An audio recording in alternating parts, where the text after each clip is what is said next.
Mula Sadra punya konsep tentang jiwa. Jiwa manusia itu juga mengalami harokah jauhariyah. Ada gerakan substantif loh, itu untuk memperjelas tadi. Yang pertama coba dilihat, kamu waktu kecil terus belum balik, terus balik sampai akalnya sempurna. Itu kan ada gradasi. Waktu kamu bayi, jiwanya kan jiwa vegetatif. Bisanya cuma tumbuh. Hidup sih, tapi cuma bisa tumbuh. Maem, buang kotoran, gak enak nangis, itu kan bisanya cuma tumbuh. Selain tumbuh nggak bisa apa-apa lagi. Hidupnya diatur oleh insting untuk besar. Setelah itu jiwamu berkembang jadi jiwa hewan. Hewan sudah punya ambisi, sudah punya hasrat, sudah punya nafsu. Jiwa hewan. Akalnya belum lengkap, kayak anak-anak kecil itu loh. Akalnya belum lengkap tapi sudah pingin ini, pingin itu. Kadang-kadang cuma menang-menangan aja sama temennya. Nah, itu jiwa hewan. Setelah itu baru jadi jiwa manusia. Jiwa manusia itu ya akalnya jalan, sudah ngerti mana baik buruk, mana pantas nggak pantas, mana boleh tidak boleh. Itu jiwa manusia. Nah ini gradasi. Seumuran kalian pasti sudah jiwa manusia, kecuali kamu males. Kalau kamu males, kembali lagi ke jiwa vegetatif. Kainane turu karo mangan, turu, nonton TV, Facebookan, internetan, mangan lagi, turu meneh, Facebookan, internetan. Nah itu tumbuh besar dan tinggi, tapi ya kayak tumbuhan vegetatif. Nah, kembali setback. Atau jiwa hewan. Jiwa hewan kira mikir, sing penting enak, sing penting seneng, sing penting sukses, pokoknya sing penting terus. Jiwa hewan. Nyari enaknya sendiri, nyari nyamannya sendiri, nyari suksesnya sendiri, jiwa hewan. Nah, level ketiga jiwa manusia. Jadi kamu harus selalu introspeksi. Jangan-jangan levelku ini turun sekarang. Bukan manusia, tapi level jiwa sebelumnya. Nah, puncaknya jiwa manusia itu kalau di Mula Sadra, perhatikan ada 5 fakultas. 5 fakultas itu 5 daya yang harus kamu jadikan bekal biar kamu tetap jadi manusia, bertahan, tidak turun derajat ke jiwa hewani atau jiwa vegetatif.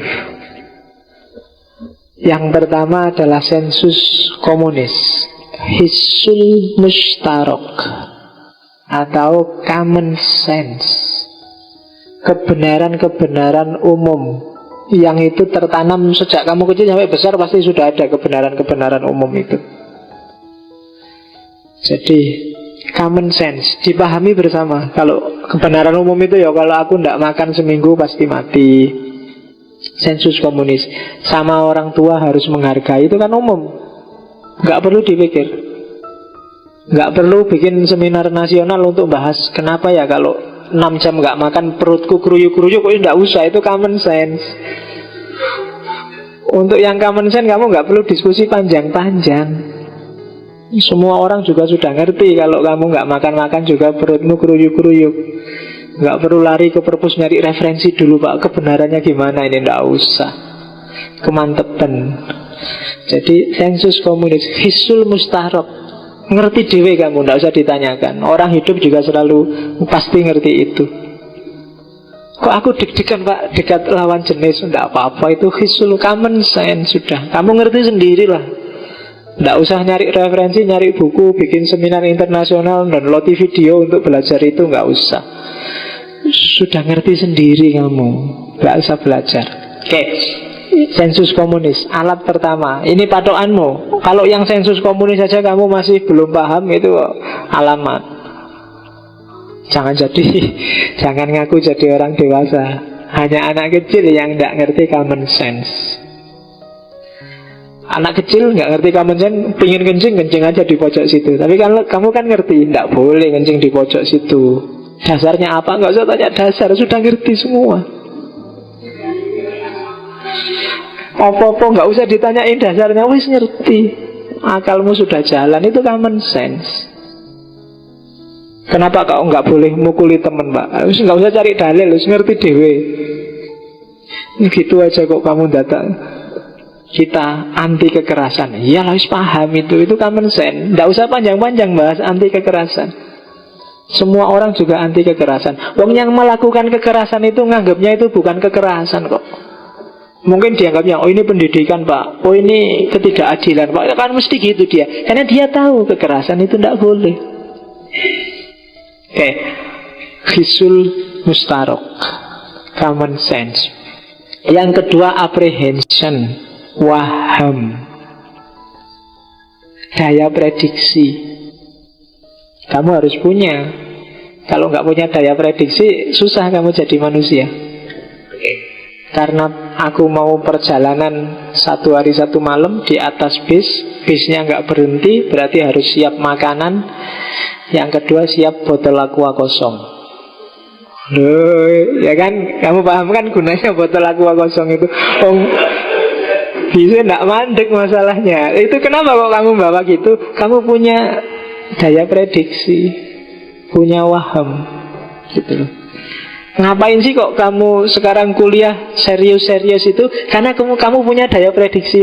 Besok aku harus kerja dan untuk kerja aku butuh ijazah. Kan gitu. Kalau kamu merasa ijazah nggak ada gunanya, paling kamu juga nggak kuliah. Mending melu ngaji ini wae untuk ngombe teh.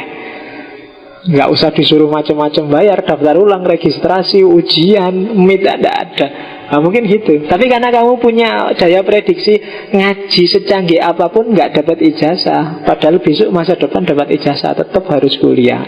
Waham, apprehension. Bisa membaca sampai ke depan. Membacanya nggak cuma sekarang dok, tapi juga sampai ke depan. Oke. Misalnya, wah, mumpung aku semangat ya, ngajinya kira-kira 5 jam aja ya sekarang. Nah, itu nggak punya waham. Ya ngaji sejam aja sudah ngantuk luar biasa, apalagi 5 jam.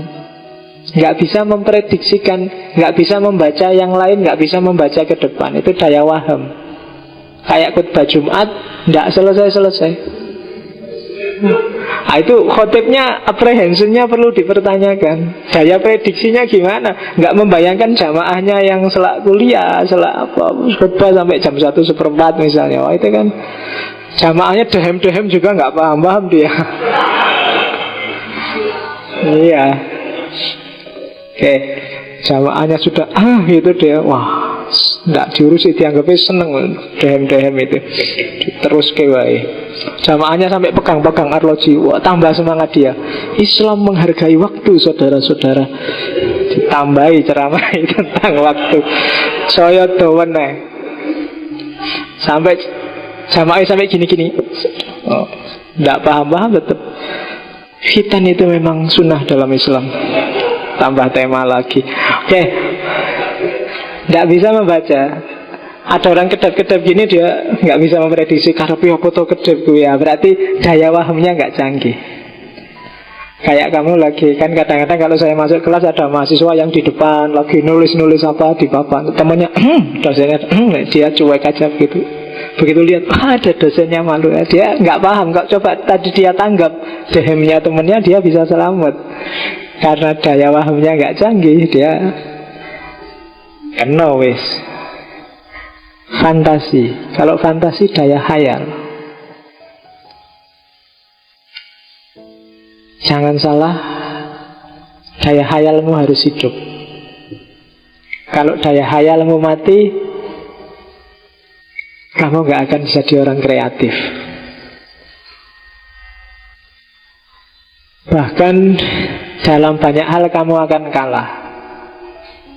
Barat yang positivistik, justru di situ daya khayalnya luar biasa. Daya khayal inilah nanti yang membedakan secara banyak loh ya, hewan dan manusia. Kalau intelek sekedar daya rasio, beberapa hewan punya kadar berpikir tertentu, tapi daya khayal tidak punya. Hewan tidak bisa menghayal, kira-kira kalau aku jadi manusia gimana ya, tak coba jajal pura-pura jadi manusia enaknya. Tidak bisa. Harus punya daya khayal. Daya khayal nanti dekat dengan mutakhoyilah. Itu bedanya khayal. Kalau mutakhoyilah itu imajinasi.